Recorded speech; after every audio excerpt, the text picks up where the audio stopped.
काबिल कदर अजीज़ साथियों, अस्सलाम वालेकुम वरहमतुल्लाहि वबरकातुहू। उम्मीद है कि आप सब दोस्त अल्लाह के फजल व करम से खैर आफियत से होंगे और अल्लाह ताला से दुआ करता हूँ कि आप हमेशा खुश रहें और मेरी नाचीज़ को भी अपनी दुआओं में याद रखिएगा।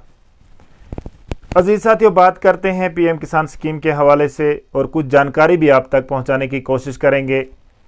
उम्मीद है कि आप इस वीडियो को शेयर करके बाकी दोस्तों तक ज़रूर पहुँचाओगे। कुछ साल पहले यहाँ पर पीएम किसान स्कीम लाई गई। इस स्कीम का मकसद था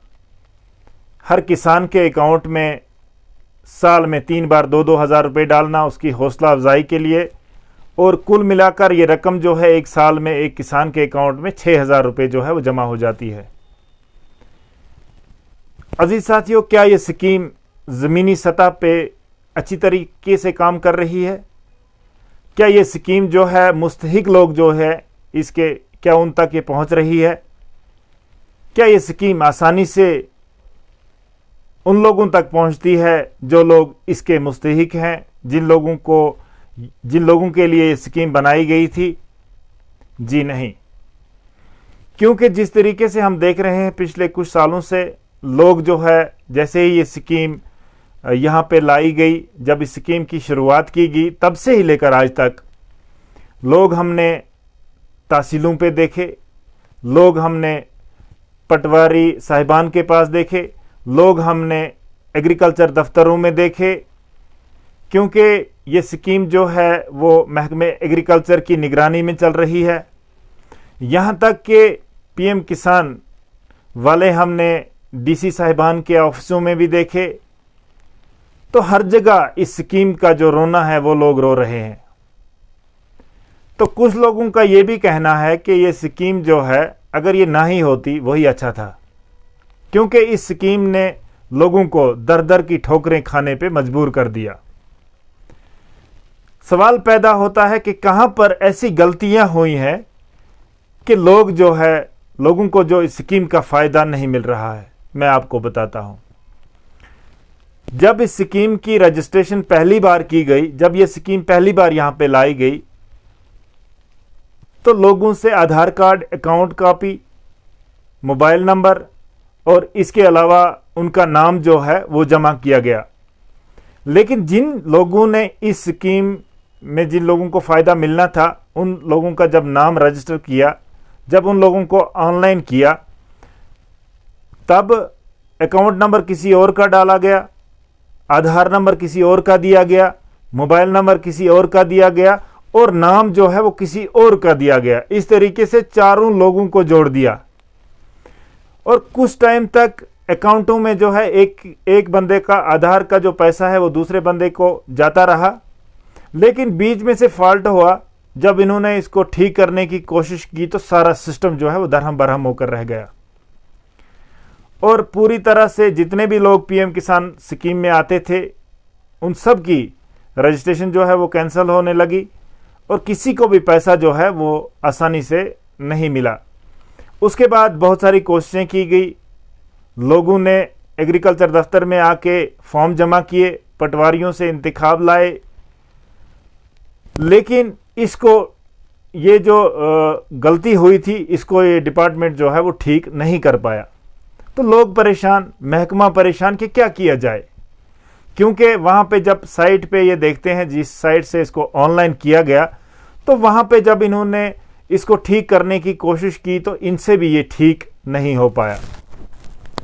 अब एक बार फिर से महकमा कोशिश कर रहा है कि अब इन्होंने ये फैसला लिया है कि जिन लोगों के नाम पर ज़मीन है, जो जमाबंदी इंतखाब जो है वो ला सकता है, तो उसको इस स्कीम के दायरे में जो है वो रखा जाएगा। तो लिस्ट बनाकर तहसीलदार साहब को भेजने की कोशिश की जा रही है कि वहाँ पर तहसीलदार साहब जो है वो इस लिस्ट को अपने पटवारी साहब के हाथ में सौंप देगा। उसको ये बताएगा कि आप देखो किन लोगों के नाम पर ज़मीन है, किन लोगों को जमाबंदी इंतखाब जो है वो मिल सकता है और उन्हीं लोगों को ये स्कीम जो है वो मिल सकती है। लेकिन यहाँ पर एक और सवाल पैदा होता है, अगर ये सब हो भी जाता है, नए तरीके से इन लोगों की रजिस्ट्रेशन की जाएगी, नए तरीके से आप ऑनलाइन करोगे, अगर ये एक बार फिर से ठीक हो जाता है, लेकिन यहाँ पर एक और प्रॉब्लम जो है वो जन्म ले रही है। अगर किसी बाप के 3 बेटे हैं اور تینوں الگ رہ رہے ہیں،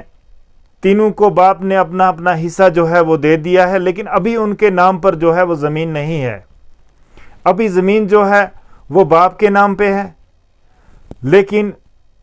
کھیتی باڑی کے ساتھ جڑے ہوئے چاروں ہیں، 3 بیٹے بھی ہیں، باپ بھی ہے۔ ہم مان لیتے ہیں کہ تینوں بیٹوں میں سے ایک بیٹا جو ہے وہ باپ کے ساتھ ہو سکتا ہے، لیکن 2 علیحدہ رہ رہے ہیں، وہ بھی زمینوں کے ساتھ وابستہ ہے۔ ان کی بھی حوصلہ افزائی ہونی چاہیے تھی، ان کو بھی پیسہ ملنا چاہیے تھا، 2 ہزار روپے، تاکہ ان کی دلچسپی جو ہے وہ کھیتی باڑی کے ساتھ جڑ سکتی تھی۔ لیکن یہاں پر یہ کہتے ہیں کہ جس کے نام پر زمین ہے، جس کو جمع بندی انتخاب مل سکتا ہے، جس کا نام جمع بندی پہ ہو، تو جس کے انتقال ہو تو اس کو یہ 2 ہزار روپے جو ہے وہ ملیں گے۔ لیکن لوگ سوال کرتے ہیں، یہاں پہ یہ سوال پیدا ہوتا ہے کہ جو لوگ اس وقت 50 سال کی عمر میں ہیں اور ابھی ان کا والد جو ہے اللہ کے فضل و کرم سے حیات ہے اور ان کا انتقال نہیں ہوا ہے، اور یہ لوگ الگ رہ رہے ہیں، ان کے بھی بیٹے ہیں اور یہ بھی زمینداری کرتے ہیں، انہوں نے زمین جو ہے وہ حصے میں لی ہوئی ہے، لیکن ان کو یہ پیسہ جو ہے اس حساب سے نہیں ملے گا۔ میرے خیال سے یہ بہت بڑی ناانصافی ہے، یہ بہت بڑا ظلم ہے، تو اس طریقے سے نہیں ہونا چاہیے تھا۔ ایک تو لوگ پہلے سے ہی اس اسکیم سے پریشان ہیں، جب آپ نے رجسٹریشن کی تب آدھار کسی اور کا، اکاؤنٹ کسی اور کا، نام کسی اور کا، موبائل نمبر کسی اور کا، احمد کی ٹوپی محمد کے سر پر، تو یہ ایک بہت بڑی پریشانی جو ہے وہ لوگوں کے لیے ثابت ہو رہی ہے۔ تو یہاں پر بات لمبی ہو جائے گی، تو میں گزارش کرنا چاہتا ہوں ادباً تحصیلدار صاحب سے، ایگریکلچر ڈپارٹمنٹ کے ساتھ جو لوگ جڑے ہوئے ہیں ان سے، ڈی سی صاحبان سے، جو یہاں پہ یو ٹی انتظامیہ ہے، تو ان سے میری یہ گزارش رہے گی کہ اس اسکیم میں یا تو آپ اس اسکیم کو ٹوٹل بند کر دیجئے، کیونکہ لوگ بہت زیادہ پریشان ہیں، اسکیم کے پیچھے بھاگ کے لوگ پریشان ہو گئے ہیں، بہت سارے لوگوں کے جو وقت ہے وہ ضائع ہوا ہے، اور لوگ کنفیوژن کے شکار ہیں اور یہ سوچ رہے ہیں کہ نہیں بھائی اسکیم ہے، ملازموں کے ساتھ لڑائیاں ہو رہی ہیں، جھگڑے ہو رہے ہیں اور ملازم خود پریشان ہیں، تو اس میں کوئی واضح پالیسی آپ لے کے آئیے کہ کس طریقے سے اس اسکیم کو جو ہے زمینی سطح پہ عمل آوری جو ہے اس کو دینی ہے، ورنہ ایسی اسکیموں کا کوئی فائدہ نہیں ہے۔ دیکھیے، اگر ایک گاؤں میں 10 لوگوں کو مل رہا ہے، باقیوں کو نہیں مل رہا ہے تو پریشان ہے، ملازموں کے ساتھ جھگڑا ہو رہا ہے، لوگ دفتر سے دفتر جا رہے ہیں، یہاں پر کہ پٹواری خانوں میں بہت زیادہ رش ہے، تحصیلوں پہ رش ہے، تو یہ اسکیم جو ہے وہ صحیح طریقے سے جو اس اسکیم کی جو عمل آوری ہے وہ نہیں ہو رہی ہے۔ تو میری گزارش رہے گی یہاں پہ یہی کہ اس اسکیم کو اچھی طرح سے آپ امپلیمنٹ کیجئے